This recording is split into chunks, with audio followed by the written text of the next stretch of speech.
Olá, caras amigas e caros amigos, espero que estejam todos bem aí desse lado. O meu nome é Nuno Bastos Lima e este é o meu canal, Nuno Bastos Lima Photographer.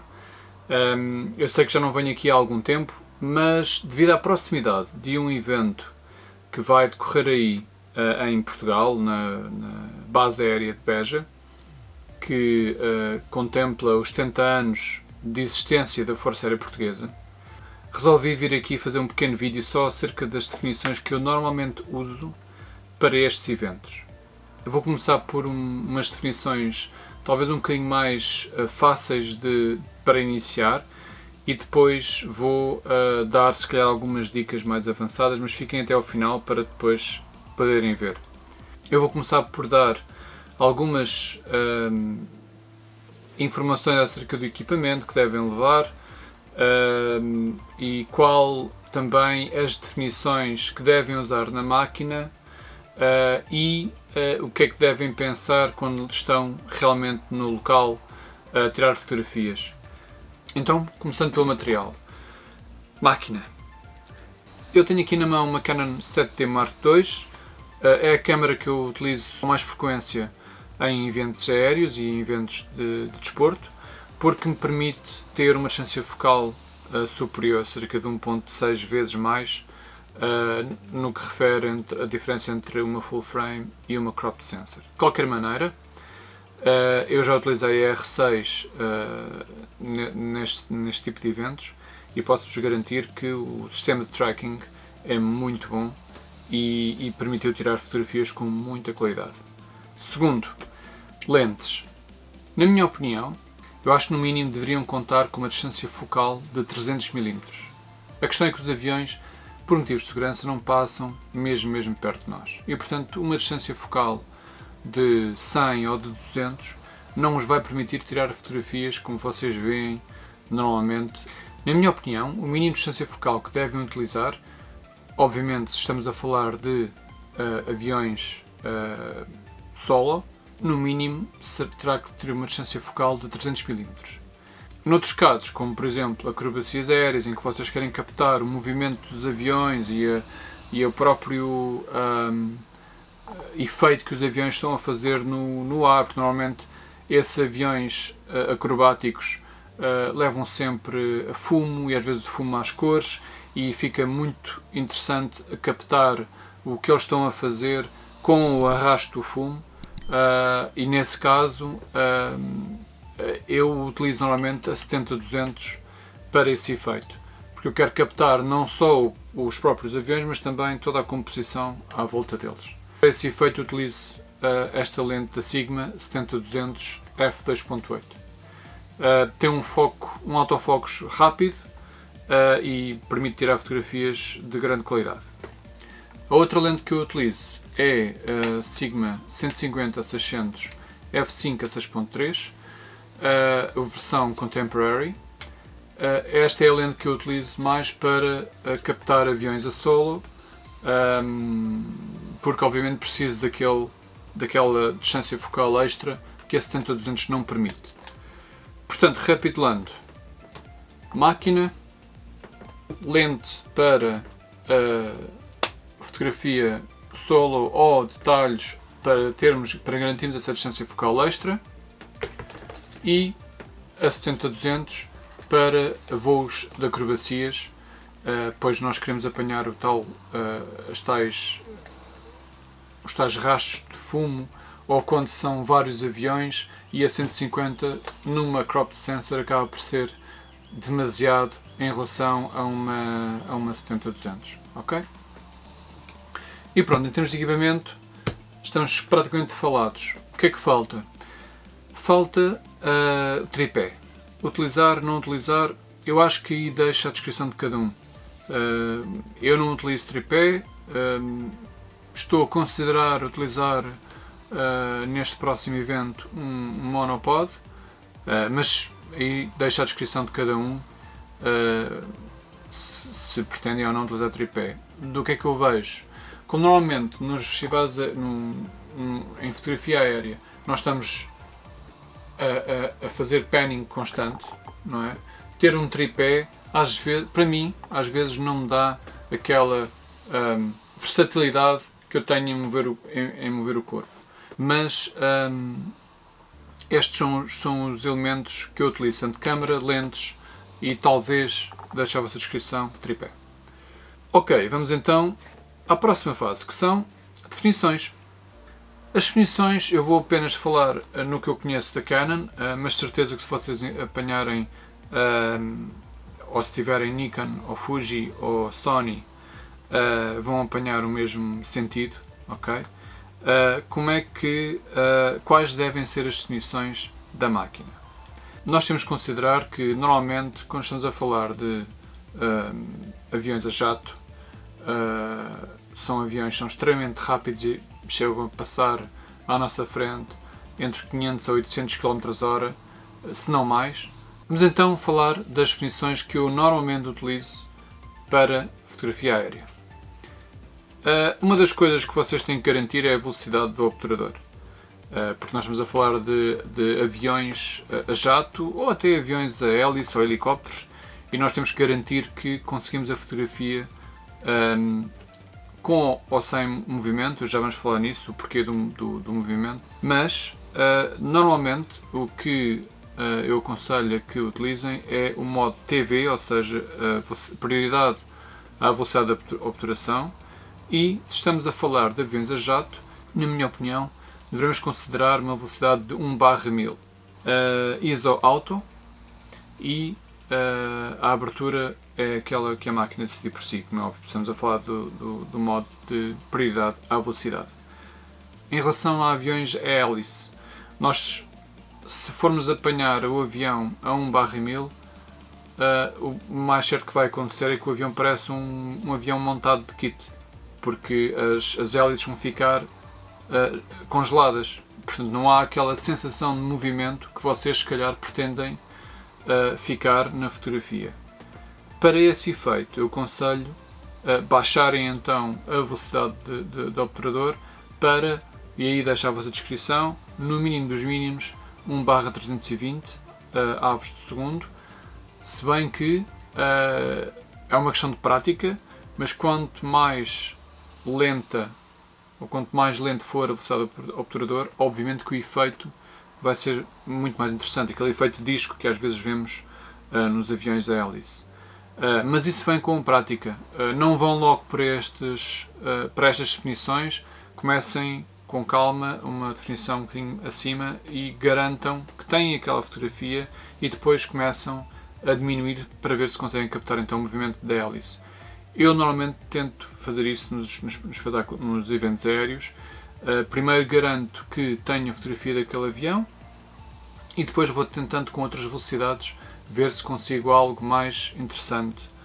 Em relação a helicópteros, pode inclusivamente descer ainda um bocadinho mais essa velocidade, até 1/250, 1/100 inclusive, para apanhar então o movimento da hélice, porque os helicópteros são, e muitas vezes em eventos aéreos, são os mais lentos por motivos de demonstração do próprio helicóptero e as ações que eles têm nos eventos aéreos, e nós queremos, se calhar, apanhar aquela fotografia com a hélice toda à volta em movimento à volta do helicóptero. É muito mais interessante termos a sensação de movimento na fotografia do que ter apenas um helicóptero estático com as hélices paradas. Parece que o helicóptero está em queda, ou então está pendurado com uns arames algures a partir do céu. Fazendo aqui um breve sumário, portanto, as definições em relação à tríade: ISO auto, velocidade do obturador, prioridade à velocidade do obturador, para aviões a jatos 1/1000, há quem use até 1/2000, ok? Mas fica à vossa descrição. E a abertura é aquilo que a máquina definir, ok? Agora, outras coisas importantes. Modo de focagem. O modo de focagem deverá ser no caso da Canon, é o AI Servo. Eu penso que na Nikon é o Continuous, mas não tenho a certeza, portanto perdoem-me se eu estou aqui a cometer alguma gafe. Mas é esse o modo que nós queremos fotografar. Porquê? Porque nós queremos fazer o acompanhamento do avião ou do helicóptero ou do objeto que esteja no ar, esse será o melhor modo de focagem. Depois, em termos de medição, há quem utilize o Evaluative Metering, que é o que eu utilizo. Há quem utilize o Center. Eu acho que depende de cada um de vocês. Mas o que é importante reter é que o modo de focagem deverá ser o AI Servo. Okay? E é o mesmo que deve ser utilizado também em vida selvagem, é a mesma coisa. Estamos a falar de animais ou objetos que se movem a velocidades muito grandes ou que têm repentinos também que não estamos a contar, e se não tivermos esse modo de focagem somos capazes de perder uma boa fotografia. Outro ponto que vos aconselho a configurar é o botão de focagem. Eu utilizo o Back Button, okay, na parte de trás da máquina, portanto vocês podem ver aqui, este botão aqui, configuro no menu da máquina e utilizo apenas o botão de disparo exatamente para disparar, tirar a fotografia. Portanto, estou a fazer o panning com o botão, o polegar a focar e depois o indicador a tirar a fotografia.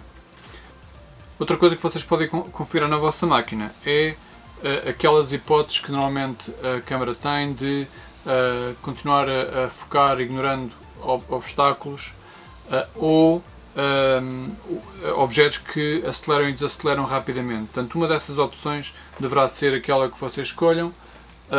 Eu não sei se isto vai ficar focado, mas basicamente eu estou a falar destas definições. Okay? E eu acho que neste caso, eu não quero entrar mais, podia aqui falar em outras questões, mas eu acho que para definições básicas estas seriam as que eu escolheria. Agora, eu há bocado falei três tipos de modelos que vocês vão fotografar: aviões a jato, aviões a hélice e helicópteros. E obviamente que as velocidades de obturação deverão ser sempre de acordo com o objeto que vocês estão a fotografar.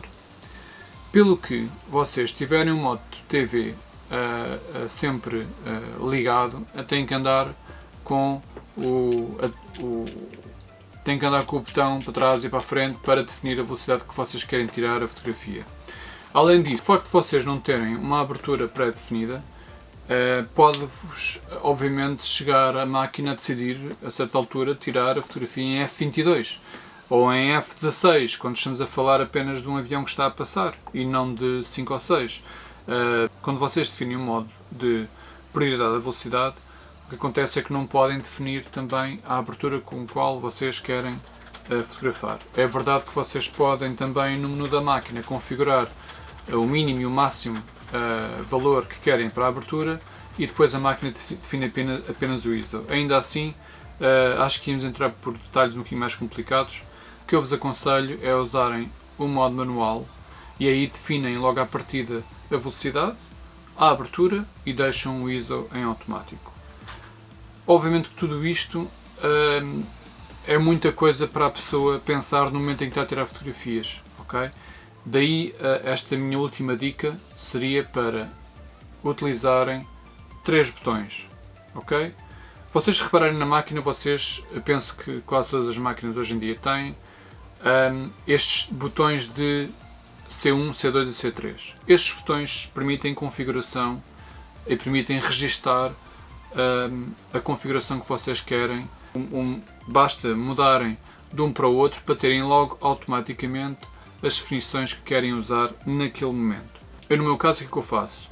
Eu configuro tudo a priori, portanto, qual a abertura que quero, qual a velocidade que quero, o tipo de tracking que eu quero fazer, o ISO automático, etc, etc, etc. Portanto, configuro tudo isso no modo manual, ok? Portanto, não se esqueçam, mudem para o modo manual, configurem tudo a priori e depois, no final, quando estiverem satisfeitos com isto, há aqui um menu.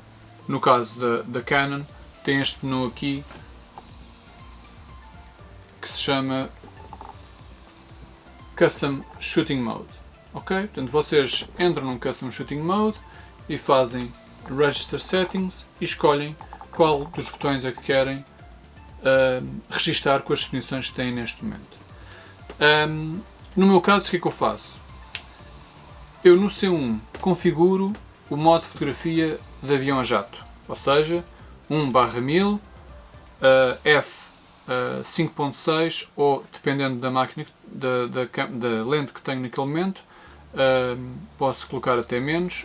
Eu posso ficar com o f6.3 no caso desta lente, porque é o mínimo que eu posso ter quando uso 600mm. E depois configuro tudo o que diz respeito a tracking, modo de focagem, tanto o AI Servo, todo esse tipo de... até a chegar à configuração dos botões, tudo isso fica guardado neste C1. Depois do C2, a única coisa que eu altero é a velocidade. Portanto, em vez de utilizar 1/1000, utilizo 1/320 ou um bocadinho menos, 250, por exemplo. E finalmente o C3 utilizo para, acho que já é uma precisidade minha, porque obviamente que no modo C2 também facilmente conseguiria apanhar os helicópteros, mas o C3 utilizo para helicópteros. Há quem utilize estes modos para gravar as definições de retrato, vida selvagem e desporto, por exemplo, ou até time-lapse, por exemplo, porque aí todos eles diferem uns dos outros. Mas eu neste momento, a priori, prefiro ter estes modos todos pré-configurados, para que depois no momento do evento seja só esta a ação que tenho que fazer, sem me preocupar com mais nada. Para finalizar, tirar fotografias em modo RAW, eu não creio que o JPEG seja aconselhável para qualquer fotografia, porque vocês perdem depois a liberdade de poderem editar essa fotografia no software, ok? Tenham cuidado com, obviamente dependendo dos dias que estão, quanto mais o ISO for elevado, mais ruído vocês vão ter na vossa fotografia, ok? Portanto tenham cuidado com isso. Portanto, obviamente que quem tirar fotografias 1/2000, 1/4000, em certas situações o ISO é capaz de parar os 1600 ou 3200. E, por exemplo, nesta máquina 7D Mark II já se começa a notar algum ruído.